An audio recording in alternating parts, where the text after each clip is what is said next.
Hey guys, welcome to Argus Quick Takes. I'm Kenny Florian. This is Antonio Rivers. This is Nicole Thurman. And we're going to get into another video that happened in Minnesota.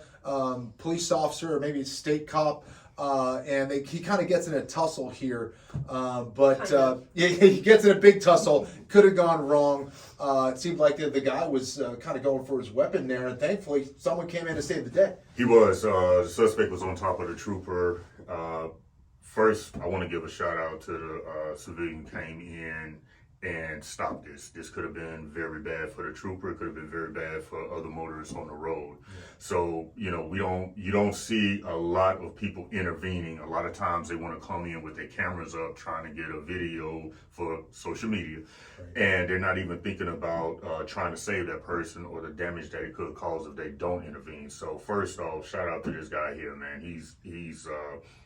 He should get Civilian of the Year to me, for me, but just him coming in, intervening, and really save that trooper's life. And so, as we talk about that, I'm gonna go to you, Kenny, and you tell me about the approach and what he could have done better. Yeah, what let's you do think. a play-by-play. Yeah, no, totally. So it's tough, right? Because I'm not sure. You see snow on the ground. It's in Minnesota, which obviously is very cold. Maybe it was slippery on the ground and stuff like that. But what I did see is the police officer looked like he wasn't really in a great base. Right? His stance, his feet were real close together. He was very upright. He was almost assuming that nothing was going to happen, and just kind of had the suspect or whatever it was, kind of grabbing him with just one arm. And it seemed like his body wasn't prepared to be stable to the floor. And once they got in that tussle, he slipped. When the guy he was holding fell, he just went right on top of him. So he had no balance in that situation, and it went really bad. He was on his back. The guy got on top of him, was going for his gun, and this is a situation that, again, for law enforcement out there, you don't want to have that experience and go, oh, that's why I need something like, jiu-jitsu, mixed martial arts training, some kind of fight training, and how to retain your weapon. He was so close to the guy where he could have gotten the weapon from there. So just being able to, be balanced and being aware, being able to frame away, not following, the guy to the ground where he lost his balance and allowed the other guy to get on top. So you're analyzing, obviously, from your knowledge with a sport perspective.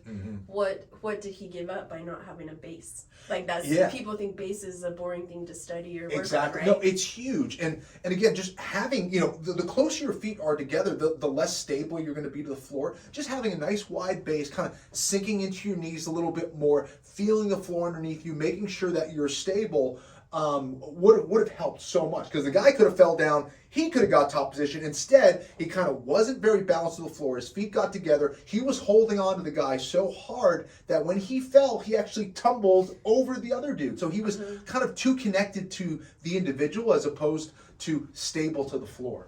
What does it do to his ability to strike or frame without a base? Great question. Exactly. Thank you for reminding me of that. So if you aren't stable to the floor, if you don't have a good stance, right, you're not going to be able to create power. You're not going to be balanced. And if you're not balanced, you can't throw with power. You can't generate force from the floor. Those are all things you need if you want to be able to strike back, if you want to be able to wrestle, if you want to be able to stop someone from walking forward, if you want to stop yourself from falling down. Those are critical things. Something so simple. And, when you look at, no matter whether it's, the professional fight game or, some of the best athletes in the world, they have these things like being fundamentally sound is huge. These are the things that a lot of people kind of ignore. A lot of people look at, the big strikes, the big moves, the cool, sexy stuff.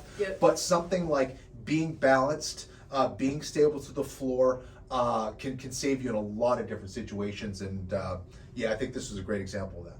Yeah, and again, no knock on the officer at all. It's making decisions quickly, but one of the main things is having a good base, and he survived. Obviously, his I can't really tell. The guy that came in, but his weapon retention, he was keeping the suspect from taking his gun. That's a good point. But just to put you in a better position, you don't want to have to go to your back and have to fight for your gun, because that's one of the worst positions that you could be in. But again, thanks to the gentleman who came in and literally saved the day with this officer. So again, you have to get out and do some kind of training. Don't let it be when you're fighting for your life for the first time, you've been in a situation where you having to perform under stress. So please, August and A&R always giving the training. I'm sure there's other companies out there that are doing it. Take the time out and go better yourself.